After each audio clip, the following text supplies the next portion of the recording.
گرامی، اللہ تعالیٰ نے جنات اور شیاطین کو بھی حضرت سلیمان علیہ السلام کا تابع اور فرما بردار بنا دیا تھا، جو نوکروں چاکروں کی طرح آپ علیہ السلام کا ہر حکم بجا لاتے۔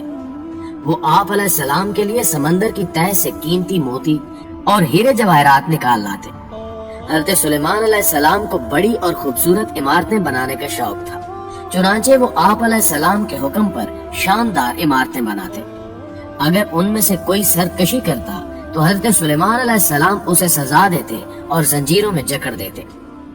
قرآن کریم کی سورۃ الانبیاء کی آیت نمبر 82 میں ارشاد ہے، ہم نے بہت سے شیاطین بھی ان کے تابع کیے تھے جو ان کے فرمان سے غوطے لگاتے تھے، اور اس کے سوا بھی بہت سے کام کرتے تھے، اور ان کے نگہبان ہم ہی تھے۔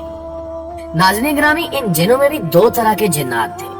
ایک تو اہل ایمان تھے جو اپنے نبی کا ہر حکم مذہبی فریضہ سمجھ کر پورا کرتے، لیکن جو جن کافر تھے انہیں شیاطین کہا گیا۔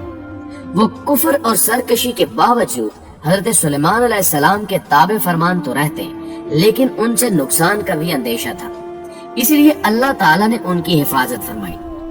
سورۃ سبا کی آیت نمبر 12 میں ارشاد ہے، جو کوئی ان میں سے ہمارے حکم سے پھرے گا اس کو ہم آگ کا مزہ چکھائیں گے۔ مفسرین فرماتے ہیں کہ اللہ تعالیٰ نے ایک فرشتہ مقرر فرما دیا تھا جس کے ہاتھ میں آگ کا سونچا ہوتا۔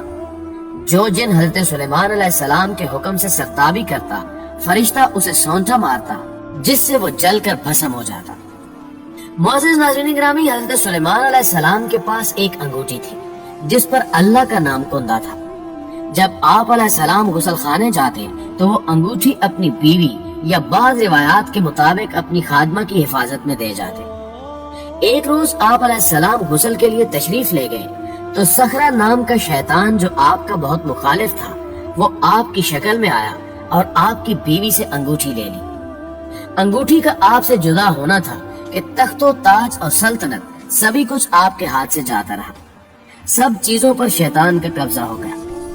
آپ نہایت پریشانی کے عالم میں محل سے نکل گئے۔ اس شیطان نے 40 دن حکومت کی۔ اصول و ضوابط اور احکام میں تبدیلی نے علماء اور دیگر اہل دربار اور اہل خانہ کو یہ سوچنے پر مجبور کر دیا کہ یہ سلیمان علیہ السلام نہیں، اور اگر سلیمان علیہ السلام ہی ہیں تو کیا ان کے شعور و ادراک درست کام کر رہا ہے؟ علماء نے اس کا حل یہ نکالا کہ تخت کے ارد گرد تورات کھول کر بیٹھ گئے اور کلام الہی کی تلاوت شروع کر دی۔ شیطان کے چہار جانب خدا کا کلام پڑھنے سے وہ تیزی سے بھاگ نکلا اور انگوٹھی سمندر میں پھینک دی۔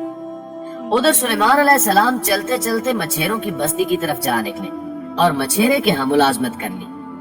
دن بھر کام کاج کے بعد اجرت کے طور پر آپ کو 2 مچھلیاں دی جاتی۔ ایک روز آپ علیہ السلام بھوک سے بحال ہو رہے تھے، جلدی سے مچھلی صاف کرنے کے لیے اس کا پیٹ چاک کیا تو مچھلی کے پیٹ سے انگوٹھی نکل آئی۔ انگوٹھی کا ملنا تھا کہ اسی لمحے پرندوں کے جھنڈ نے آپ علیہ السلام پر سایہ کر لیا۔ آپ علیہ السلام نے اللہ تعالیٰ کا شکر ادا کیا۔ عوام و خاص نے آپ علیہ السلام کو پہچان لیا اور معذرت طلب کی۔ بہرحال آپ نے اسے اللہ تعالیٰ کی طرف سے ایک آزمائش جانا۔ معزز ناظرین گرامی، تاریخی کتب میں درج ہے کہ شیاطین اور کافر جنوں کی جانب سے ایک کتاب تحریر کی گئی جس میں جادو کے طریقے درج تھے۔ اس کتاب کو حضرت سلیمان علیہ السلام نے اپنے دربار کے تخت کے نیچے دفن کیا، مگر ان کی وفات کے بعد جنہوں نے یہ کتاب نکال کر اسے غلط مقاصد کے لیے استعمال کیا اور انسانوں کو بھٹکایا۔ بہت سے لوگوں کا کہنا یہ ہے کہ یہ وہی کتاب ہے جس کو الومناتی نامی تنظیم استعمال کرتی ہے۔ اسی وجہ سے الومناتی ایک طاقتور تنظیم بن چکی ہے اور دنیا پر ایک دجالی شیطانی حکومت بنانے کی منصوبہ بندی پرزور طریقے سے جاری ہے۔ آج کل کی سائنسی دنیا میں بھی کچھ لوگ جانے انجانے میں اس کا شکار ہو رہے ہیں۔ تعویذ گنڈے کرانا اسی تنظیم کا ہی مشن ہے۔ کہیں آپ بھی الومناتی نامی تنظیم کا شکار تو نہیں ہو رہے؟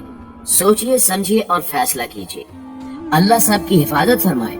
آمین ثم آمین۔